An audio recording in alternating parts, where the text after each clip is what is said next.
Hello and welcome to Channels Book Club. My name is Onyekachi, and it's great to be on Channels Book Club. What a year 2022 has been. We are racing towards the end now, and so exciting. Well, you know, Google is your friend, like they always say. So I've been researching online. You can get practically anything on the internet. Practically anything. Now, this is a World Economic Forum website. So this is as authentic as it comes, really. So I'm looking at the most linguistically diverse countries in the world. And don't forget, Nigeria has over 250 ethnic groups. That is incredible. Just think about that for a minute.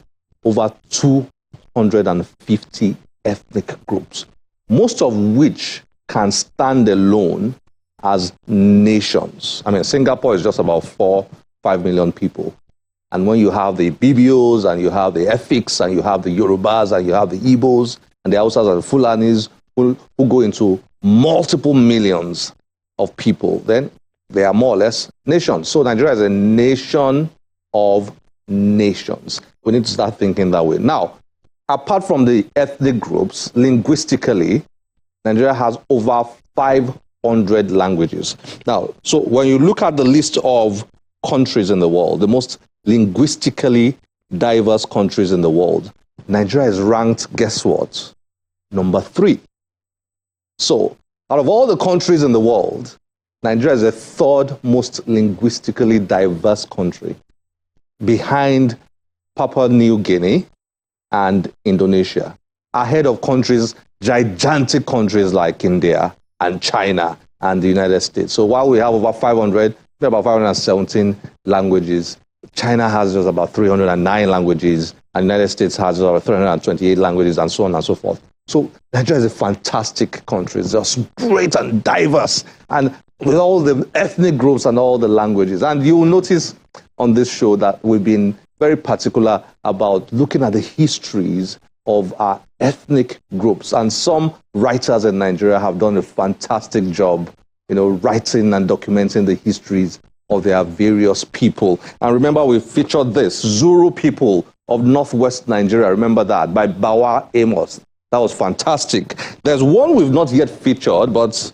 very soon we will. Ibibio Nation, History and Culture by Otto Obong Uwa. This is another one. So a number of these books are being written now. There are books on the Yorubas and the Igbos. We've got one here today titled A Tale of Two Neighbours, a socio-political history of the Ukwa and Ngwa nations. I'm sure if you are not from that part of the country, you probably have never heard of the Ukwas and the Ngwa people. Well, we've got a special guest, one of the authors of this book, Mark Onyekachi, who joins us to discuss this book. Fantastic work these 4 authors have done, these young authors have done. They came together, researched, and then wrote about these very important people groups in Nigeria. So Mark joined us to discuss about the Ukwa and Ngwa nations, as documented in their book titled A Tale of Two Neighbours. Enjoy this.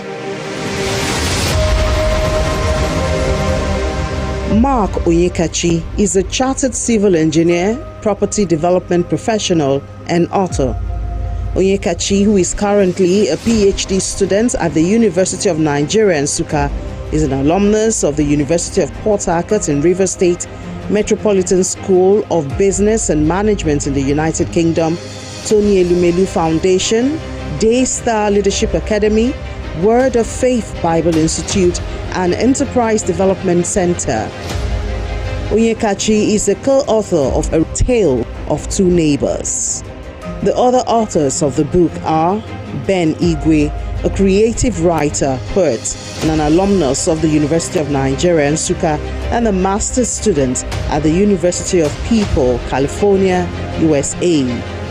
Ugochi Akwada, a researcher, an alumnus of Michael Okpara University of Agriculture, Umudike, Abia State, and a member of the Chemical Society of Nigeria.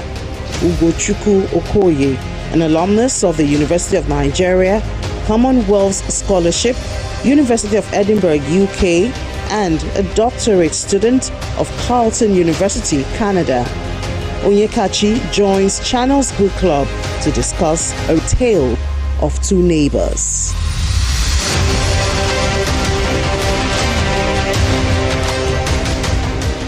Mark, nice to have you on Channels Book Club. Welcome. Thank you so much, Sam. Thank you for having me here today. For me, it's a dream come true. I've always wanted to be on Channels TV. How it was going to happen, I don't know, but I've always been an advocate of putting in the work and believing that dreams come true. Thank you for having me here. We are very honored to have you. It's an honor to have you. Thank you. Such a nice thing to say. Okay, I mean, you're a young man and you've dug into this project, this history project. I've always thought that, and I still do think that history is vital for nation building. Sure. You know, and, we forget that Nigeria is a nation of nations. We say Singapore is a country, is a nation, 5 million people. Yet we'll say the Ibibios or the Igbos, they don't form a nation. So it's a bit, we call ourselves tribes. So it's interesting. The book we have here is A Tale of Two Neighbours, a socio-political history of the Ukwa and Ngwa nations. Did I pronounce those well? Yeah, you did well, yeah. Okay, well done. So tell us about this and what inspired it. 4 of you came together to write this. Yeah. What's the story? All right. For me, I have a background in civil engineering. So civil engineering. Yeah. So people are quite surprised that I had to delve into history. And my co-authors, we are all been friends for years. I've been a friend to one of them from secondary school. The other 2 were friends from university, and we share a lot in common. Which of the 2 here? All right. Ukwa-Ngwa has been my friend since 2003 from secondary school. Okay. Ben, Igwe, and Ugochukwu Okoye were all friends from University of Nigeria, Nsukka, where I had my first degree. Okay. So the moment we finished, I went for NYC, and I started thinking on how I could contribute. So you're all in your 30s or 20s? Yeah, in our 30s, yeah. You're all in your 30s? Yeah, early 30s. So these are 4 young men. Fantastic. This is inspiring. Yeah. Okay. Yeah, so please go ahead with that story. Yeah, so while I was serving, I started up a business in Port Harcourt, a clothing business, and I had to approach different brands for them to patronize what I was doing. And my first client was Kilimanjaro, and I started making shirts for them. That didn't fly. I got frustrated at a point because things were not just working as planned. I had to relocate from Port Harcourt to Aba in Abia State. Mm-hmm. And while I was there, I became a personal assistant to a local government chairman. And after 3 months, the local government chairman was dissolved. And other political appointees started running around to, get other appointments. And I began to ask myself, for how long am I going to do this? It dawned on me that I could contribute to the society through storytelling. As a growing up child, I wasn't really proud of being an Ngwa person because there was this stereotype that Ngwas, we eat human meat. So I grew up in Lagos, and after the death of my dad, I found myself in Abia State, where I had to start my secondary school.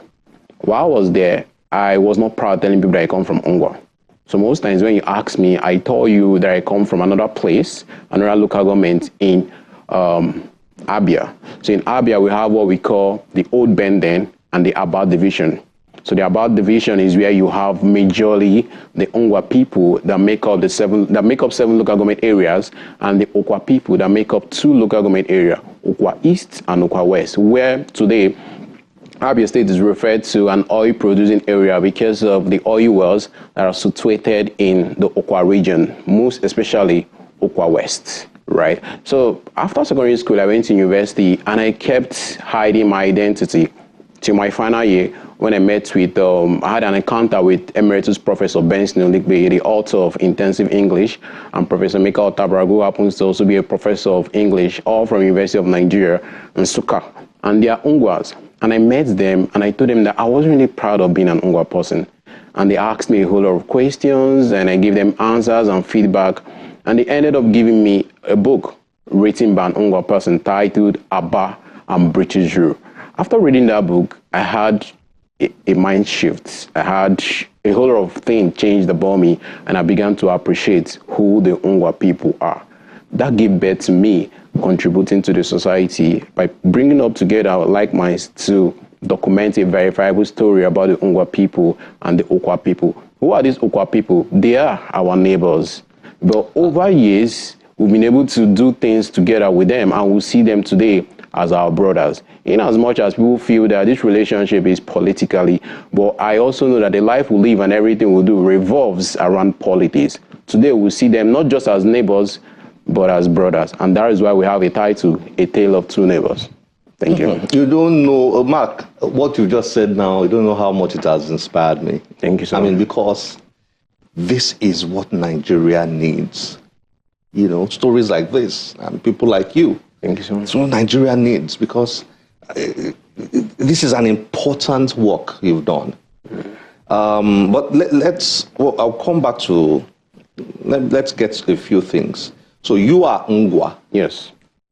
Now, your book is about the history of the Ngwas. Yeah. And the Ukwas. Ukwas. Yeah. Okay, so educate me. Ukwa and Ngwa, we're neighbors. Neighbors. I read that from your book, right? Yeah, yeah. And you said that the Ukwas formed 2 local governments in Abia State. Yeah. And the Ngwas formed 7 local government areas in Abia State. 7 local governments in. Yeah. Okay, now you are Ngwa, you are Mark. Yeah. How about the other 3 authors of this book? Who else is from Ngwa? Okay, Akwada Ugochukwu is from Ngwa. Ugochukwu Akwada is from. Yeah. Okay. How about Bernard and Ugochukwu? All right, so Okoye. Okay, so I get this question most times. Why is it you don't have an Ukwa person on the platform? I'm driven by vision, and why doing that, I always try to assemble people that share the same vision with me towards a particular result. So why starting up this project? We're a team of 7, comprising of individuals from the different local government areas that make up the Ukwa and the Ngwa nations. So we had 2 persons from the Ukwa that came on board, and we had 5 other persons from the Ngwa extraction. But you know how vision is. As we keep moving, and mind you, this is not really a profitable venture. So the moment funds were not coming in, people had to move on to do different things. They wanted to do things. And you can't hold a man and tell him you must believe in my vision. So at a point, persons left, and I had to go on recruiting more people to come in. So you basically drove the vision. Yeah, I did. Okay, now, oh, Nigeria is so blessed. Yeah, we are. Oh, Nigeria is so blessed. Yet we don't know. That's Yet right. we've made a mess of it. Because, these are nations that back in time, I'm reading your story, the Ngwas and the Ukwas, these were nations. These are a people group with their own culture, their own traditions, their own origin, religions, their beliefs, their own belief system and everything. And they stood alone individually. And today, here we are. It's a long story. And we're all together and all that. So before we dig in, I'm going to ask you a question. Please do. Before we dig into specifics you wrote in your book. Okay. When you look at Nigeria, considering this context, considering what you got to understand after researching and writing this book, when you look at Nigeria in terms of our diversity and all that, do you believe in a one Nigeria? Yeah, sure I do. You do? Yeah, I do. And my reason is obvious. You can see what's happening in Nigeria with the agitation for a better Nigeria. These campaigns are ongoing where people are coming out voluntarily to contribute, to make donations to this cause. I watched what happened in Port Harcourt. Over 2 million Nigerians came out to say, okay, we want a change in Nigeria. We want a better Nigeria. These persons were not sponsored by anybody. Nobody gave them shishi, nobody gave them any more. They just came together and said, let's have a march to show Nigerians that, see, this Nigeria we talk about is feasible. It's possible. It's possible. It's achievable. And that's your belief? That's my belief. The one Nigeria is possible. Is there because people travel out and they bring their investment to Nigeria. So why don't they invest over there? If over there is as safe or safer than Nigeria, they still come back to Nigeria and put in their money there. So I just believe we just need to change things right and get things right. Yeah.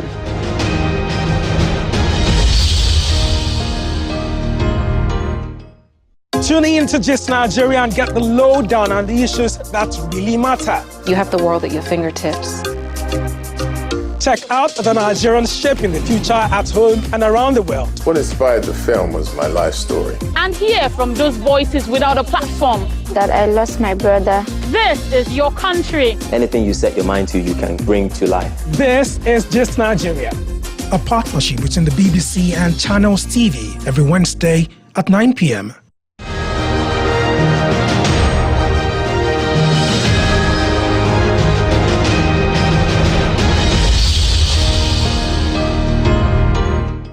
Your book is interesting, Thank you. start to finish. But which chapters or chapter would you recommend that, okay, I don't want to read everything. You say, oh, you absolutely have to read this. Okay. Firstly, I know for politicians, I know that Abba and politics. Yeah, it's quite engaging. You know, I know it's quite another part, the part 4 where you spoke about Abba and politics and all that. Yeah. But let me leave you to answer that question. Okay. History is very important. History is all about telling the story of a people. It also involves the transfer of information from one generation to another. History is vital because it ensures survival and sustainability of a group of people. Now, today in schools, most schools in Nigeria don't study history anymore. When I was in secondary school, I did history. It was compulsory. But most schools today is quite selective and all that. And our people continue to lose this very vital information. If I was informed as a growing child, truly my identity, I won't shy away from it. As a growing child in school, my class teacher, for me not to mention her name, referred me as a cannibal. Wow. Yeah, it didn't go well with me. I went home, and the interesting thing is my both parents are Nkwas. I went home and they told me nothing like that existed. But as a child, there was no proper education to change that narrative. That's the absence of history. Right? Now, every chapter of this book is engaging. It was written in such a way that you want to read through. It had to follow a sequence, a narrative sequence. So from A to B to C to that and all that. And a selling point of this book, of this effort, is two things. One, the interviews, they were in-depth. And most people that are from Abia State know the names in this book, right? They are top class. You can't talk about the Nkwa people and the Ukwa people without mentioning the persons here. The traditional ruler I referred to is Imperial Majesty Eze Bernard Enwemadu. Very popular. A few months after we interviewed him, he died. Oh. He is referred to a custodian of the Nkwa tradition.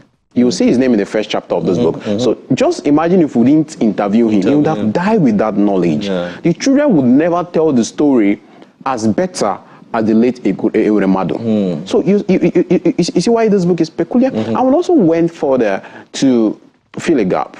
Because one thing about research, one thing about putting in this work is what gap are you filling, right? There is no book as of today that has been able to talk about the agitation and the requests for a state referred to Abba.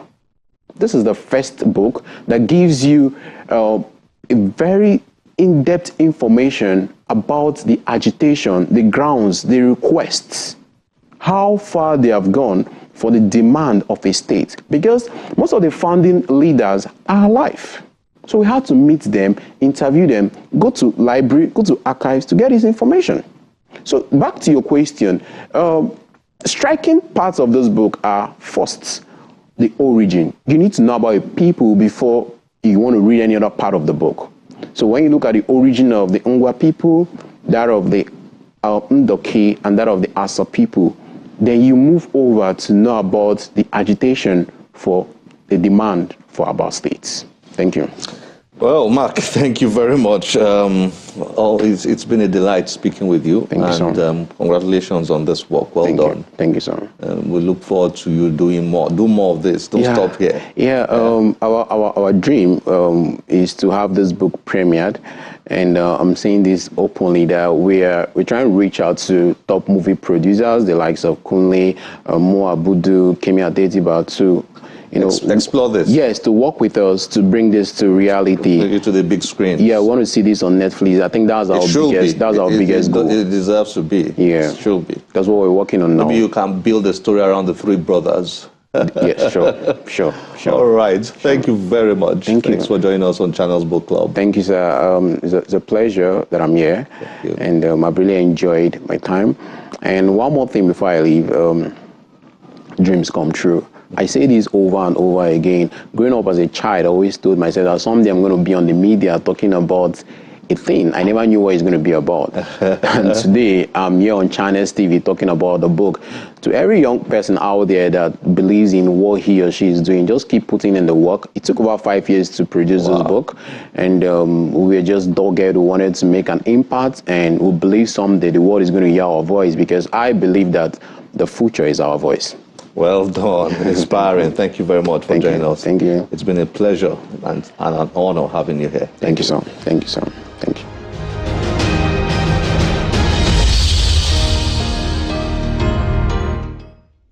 Well, I'm sure you enjoyed that. Well, I hope you enjoyed that. So many things to learn about Nigeria. What a diverse country. Well, before we call it quits or draw the curtains on today's episode, let's take this report on a new book, an exciting new book that has just been released. We were at the book launch. Enjoy.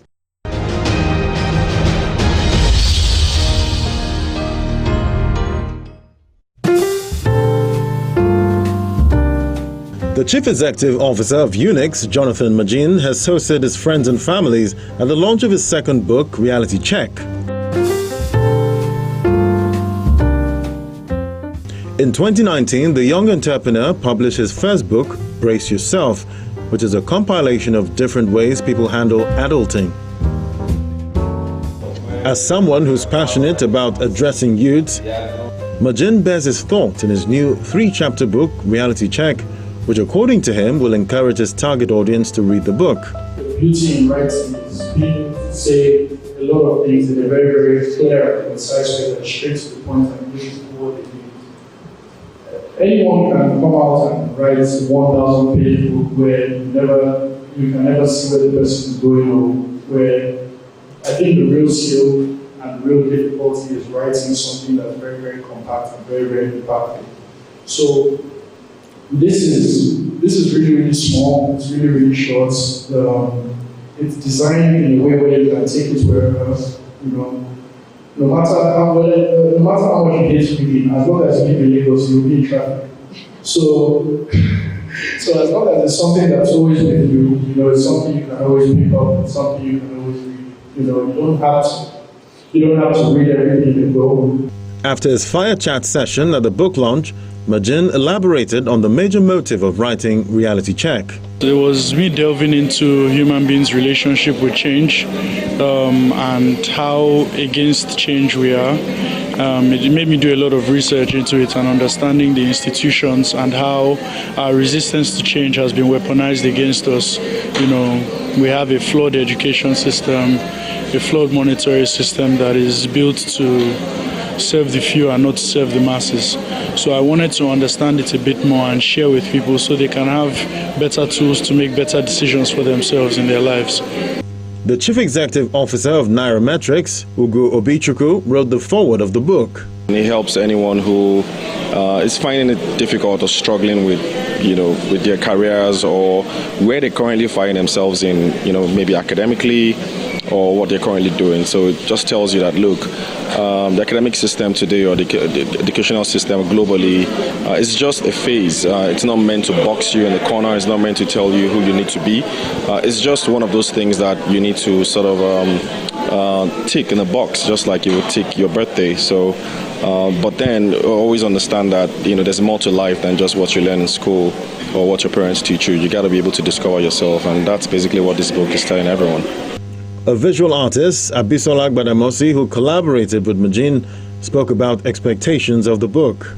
I expect people to shift their consciousness, because I feel like a lot of us are stuck in this system and this sort of matrix kind of reality, and the book actually inspires you to think deeper and look past the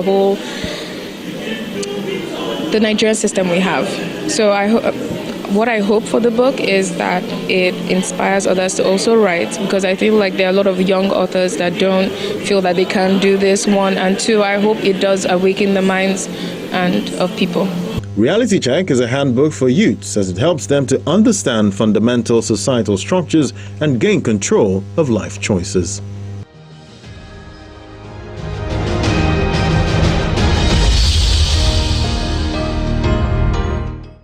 Well, looking forward to reviewing that book very soon. Looks very exciting. This is where we have to draw curtains on today's episode. This is where we have to end the show. We are never excited to do that. Time is never our friend on Channel's Book Club, but we have to end it here. We look forward to getting your feedback through any of our social media platforms displayed on your screen. My name is Onyekachi.